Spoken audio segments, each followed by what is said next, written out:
What kind of announcements you folks made here at KubeCon? Today we announced our Brownfield onboarding capabilities.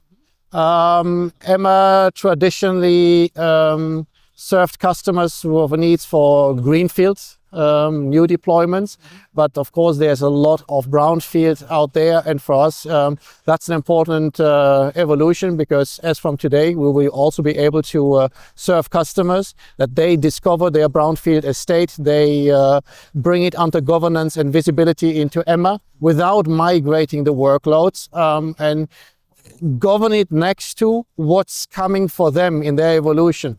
Brownfield is, dare to say, heritage, is what is existing. New deployments may go into sovereign cloud providers, European sovereign cloud providers, may go onto neo clouds for AI developments, or a blend of everything. And all of that will be Greenfield, Brownfield under one governed estate in future. I mean, Greenfield is easy, but Brownfield is really hard to solve. So talk a bit about the Brownfield onboarding, the process, and also are others also doing it, or you folks are pioneer, and what is unique about your approach? So 3 questions bundled into one. There are definitely solutions that already have Brownfield onboarding on that. One of the, I think, differentiators for us is that we are able to combine now Brownfield, Greenfield into one dashboard under one platform.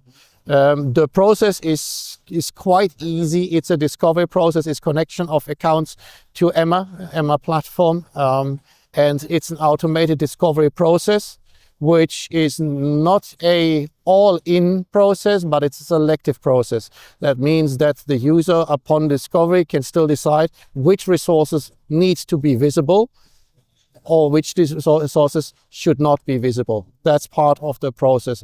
And based on that, the platform does its work, and you will see it appear in the dashboard to govern. What makes it unique? I think when you look at Emma, it's the variety and the broadness of the services that are in Emma. It is, you bring your Brownfield into Emma, you will be able to do the governance on it, you will be able to do cost optimization. We can look into connecting it also with our own multi-cloud networking backbone, and that's the broadness of the offering that Emma brings to the table.